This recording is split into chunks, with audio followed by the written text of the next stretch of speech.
The title was that I chose for the oration was Children's Orthopedics Lessons Learned. And honestly, it was because I was in a time crunch and I couldn't figure out what I was going to talk about. So I said I could talk about anything if I chose a topic like that. So I'm going to start with, it's kind of a mixed talk, talking about some broad lessons and reflections over time. Some are personal, some are professional.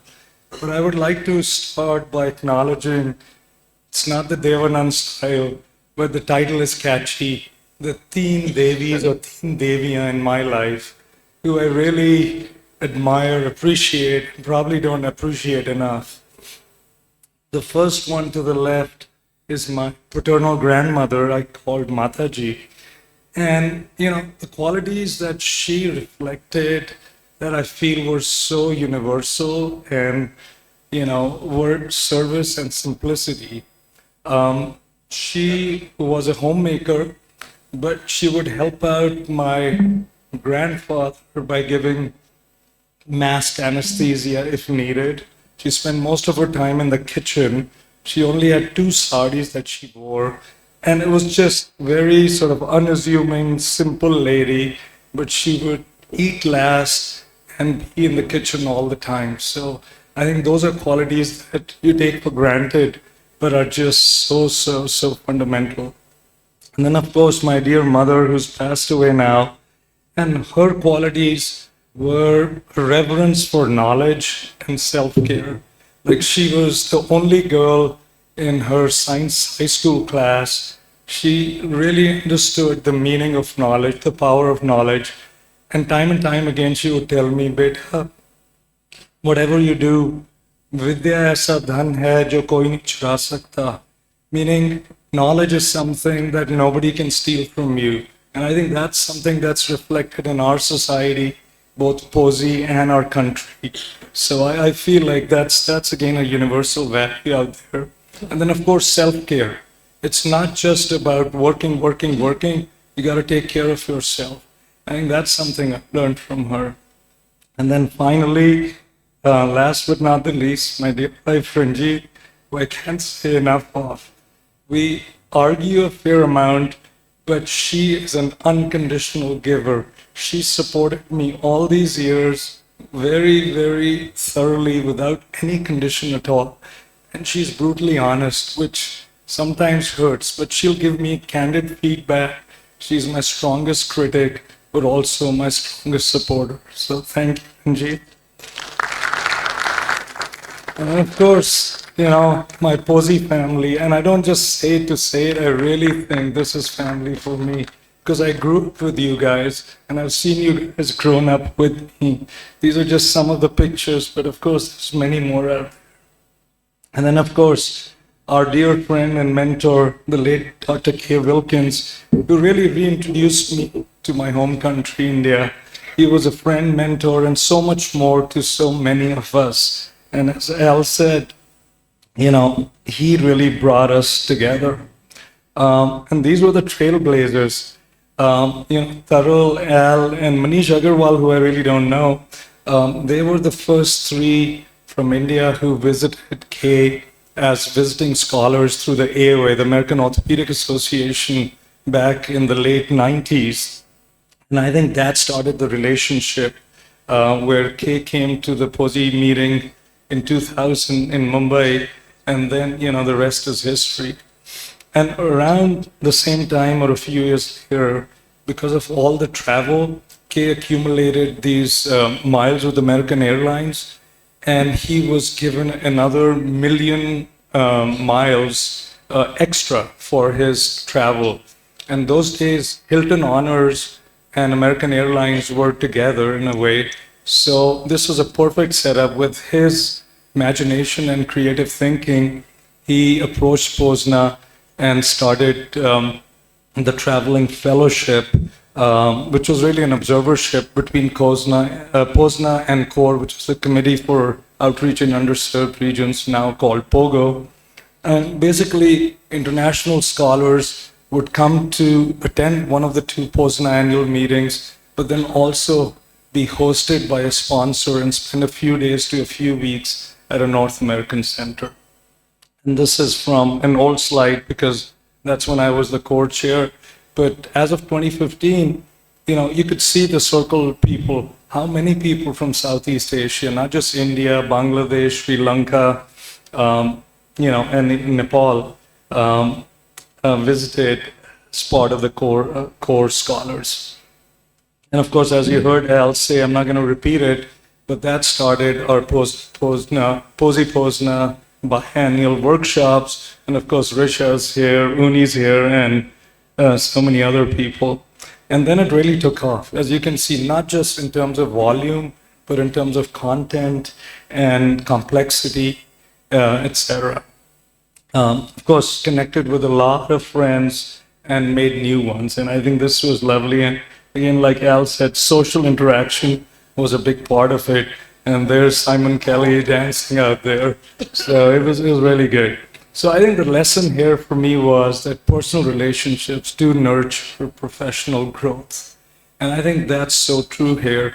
And of course, as a corollary, sustainable relationships are built on mutual trust and friendship.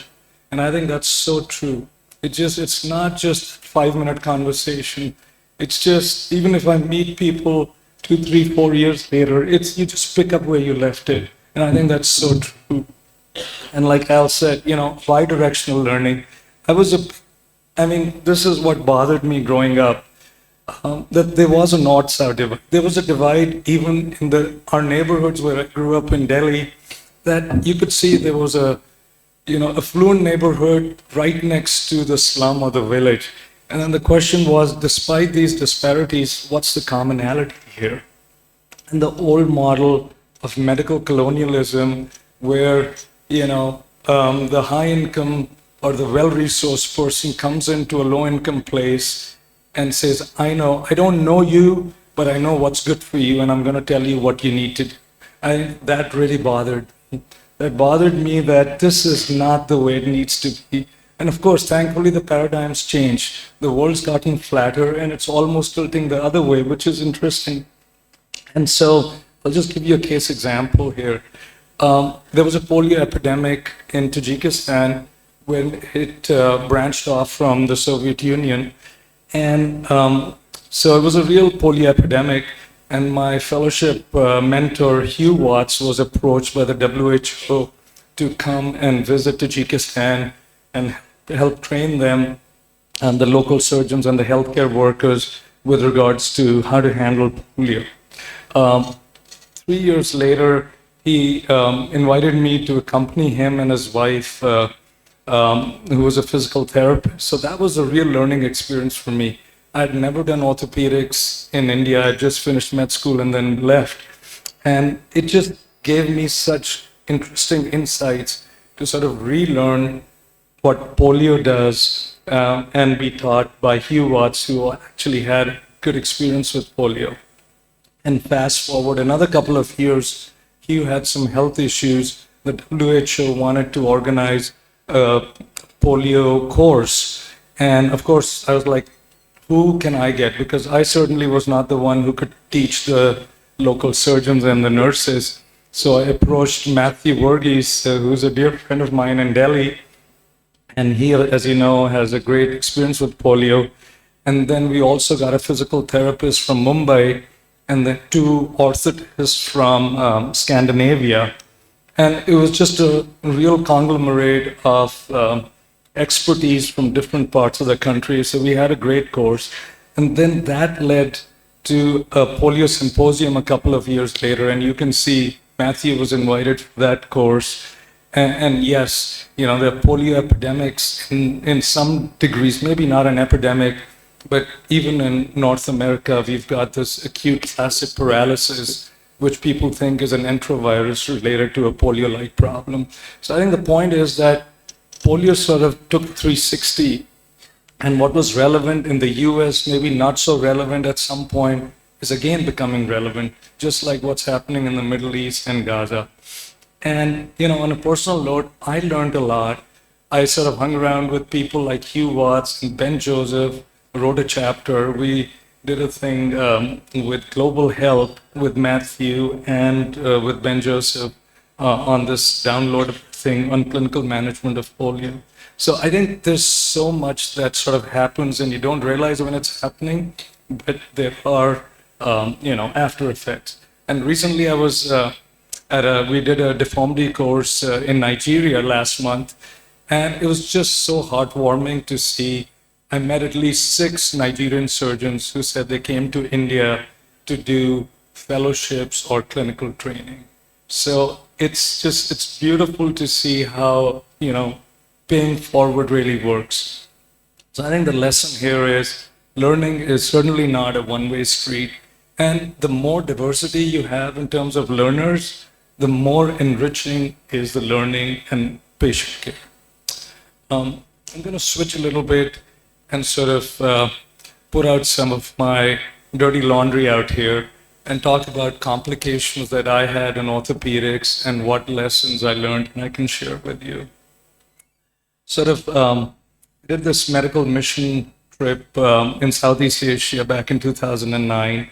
I just landed from a long flight and the local medical facility had a case lined up. It was a pretty straightforward 16-year-old post-traumatic gratuitous virus. I was like, okay, we're not going to do anything fancy, just a closing wedge osteotomy.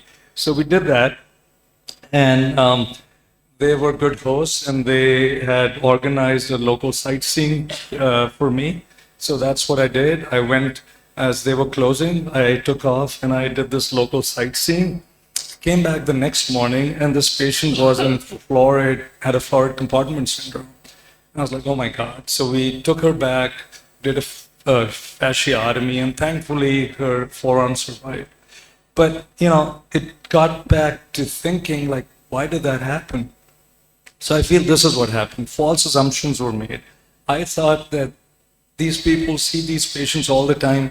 They know how to apply a post-op splint and do a post-op check, just like I would have assumed a resident would have done in my home program. While they probably thought that this guy is an expert, let him not get disturbed while he's doing a city tour out of respect and hospitality. So it was my failure to recognize what local surgeons were doing. And then I went back and I looked at their so-called ortho case list for the day, and they were doing thyroidectomies, burn scars, cholecystectomies. The same surgeons were doing those and doing orthopedic procedures. So I think for the rest of the trip, it was very humbling. I was there for 2 weeks, and then I just totally switched my mindset. And I was like, I'm just here to learn, listen, and assist. So I didn't want to do anything that was. So what does all this have to do with current jelly?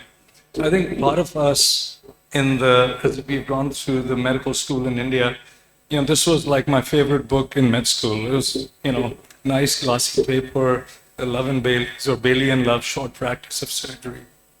It was British authored for the most part.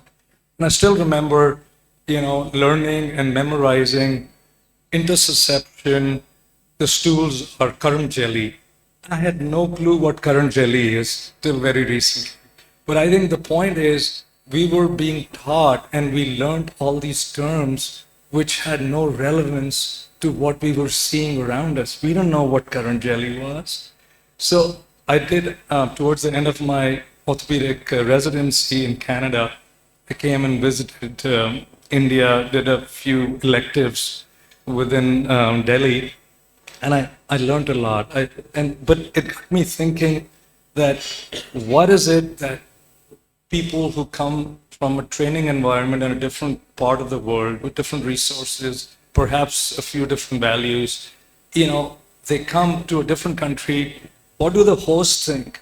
What is good behavior and good standards for a trainee or a surgeon who comes and visits? So we did a bunch of surveys, studies, publications, and the commonality was it's local context and cultural humility. If you have cultural humility, you understand the local culture and the context in which you're operating and working, the rest is just so smooth. So this is a K. Wilkins quote. What I learned was leave skills, not scars. when you visit. And context and cultural humility are key. So switching to more orthopedic limb deformity stuff, because there's a lesson out there too. So this was a 9-year-old patient with bilateral Blount's, early onset, typical X-rays. I did a correction and then intentionally did a slight overcorrection because she was older, high chance of recurrence.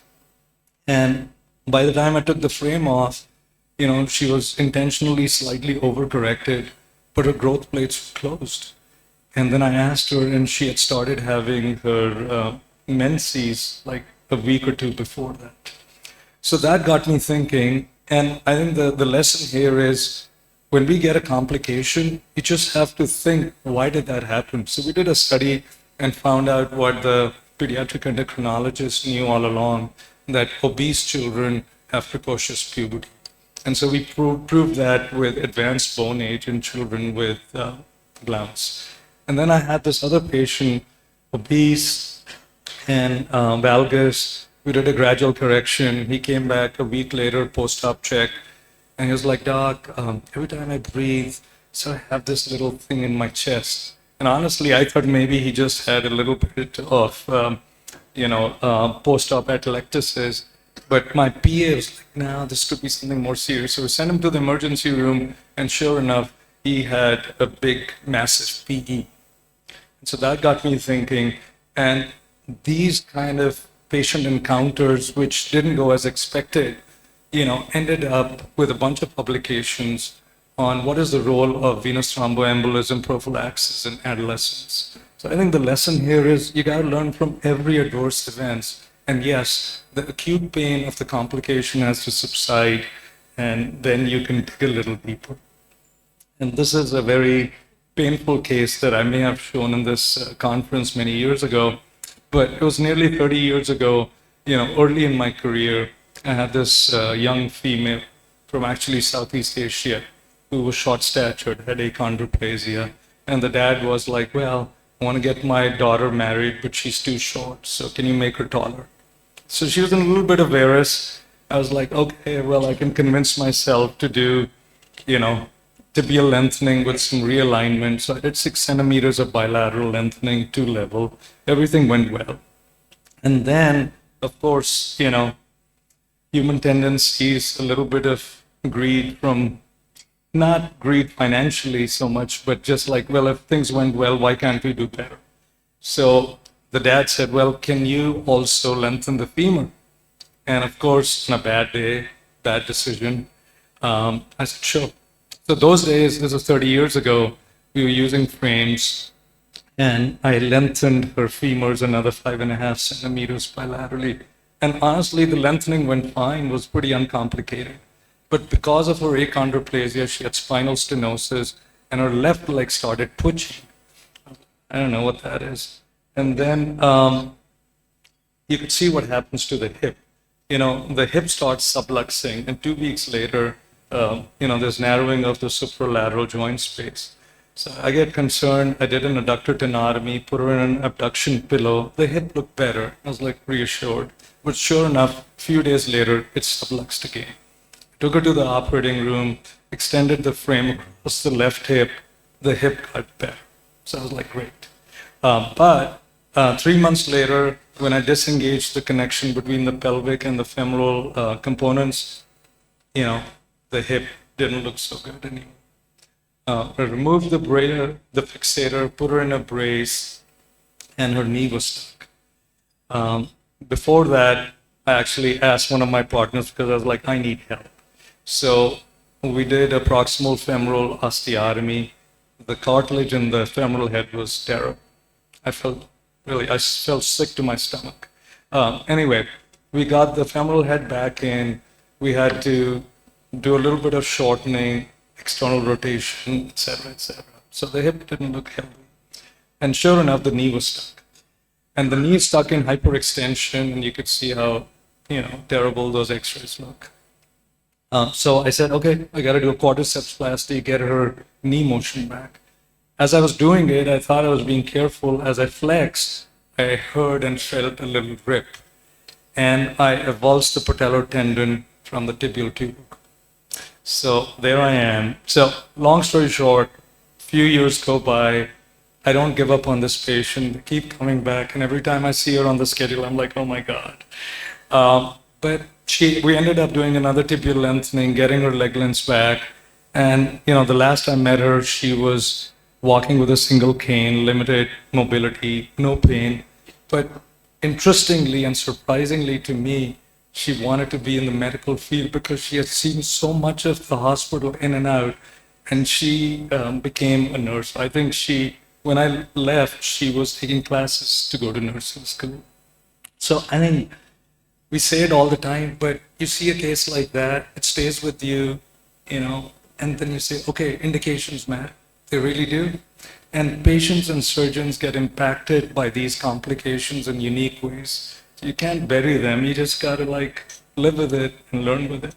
I'm just going to finish with how practice changes, but the principles stay the same. I'll just give an example of congenital femoral shortening. So I'm going to just take you over my sort of brief career in limb reconstruction. So there's a 9-year-old with congenital shortening of the femur, did all this sort of the preparatory surgery, pelvic osteotomy, contralateral epiphysiodesis. In those days, we would do a lengthening, with the frame across and, hinges, etc. Get the length, and then, sorry, how do I move to the next one? Oh, yeah. Okay, fast forward a few more years. Now, the magnetic nail came out. And so, but the same principle, right? You still have to prepare so that the hip doesn't come out, the knee's stable. You do an ACL reconstruction, guided growth for the distal femoral valgus, and then you lengthen with the internal intramedullary magnetic nail. And I was not a very early adopter to this technology, but it is a game changer when you get your hands on this. Early consolidation, everything goes well. And again, what we learned was that, patients really love it. Not love it, but they maintain their knee motion, etc. So then you sort of keep pushing the envelope. So then you start, operating on slightly younger patients. And, same principles, but the canal is too small. So you got to make accommodation. So you start doing these extramedullary internal lengthenings, put an internal, nail of some sort. There's a slim nail, and so same principles. But then you can protect the knee with hinges across, so then you modify it with a brace, and you put the brace with the knee in extension. So the point is, you can't forget the principles even though the devices have changed. And yes, you get the best of both worlds. You get the length and you maintain motion. And then this is sort of an extreme case, 7-year-old, and he was, of course, walking the way these kids do, but he had a lot of discrepancy, and the smallest standard nail was still too long for an extramedullary internal lengthening. So they have a nail for amputation stump lengthening. So we used that and kind of did the same thing. So, similar results. So I feel the lesson I learned is that, yes, techniques evolve, but the principles really do remain the same. And I'll just give you a little personal sort of anecdote here. Right from the time I started my residency, after each case, I would make notes. So the stuff to your left are these 4 notebooks that I made notes during my residency. And the stuff to the right is just full of stickers of all the patients from the first day in practice. So I have a ritual. Every time I operate, I take a sticker and I put it in this notebook. And if there is some learning or complication, I'll put it down. And, time and time again, I'll go back and I'll look at my notes, and I think I can deliver a slightly better care because of notes that I kept. And then occasionally these aha moments will come, and then, new procedures or some new tweaks will come. So I feel, it's a little bit of a melting pot, but these are the deep lessons that I learned that I feel relate a little bit to, POSI members, society, and of course, on a personal level. So, thank you so much for this honor, and I really appreciate hospitality.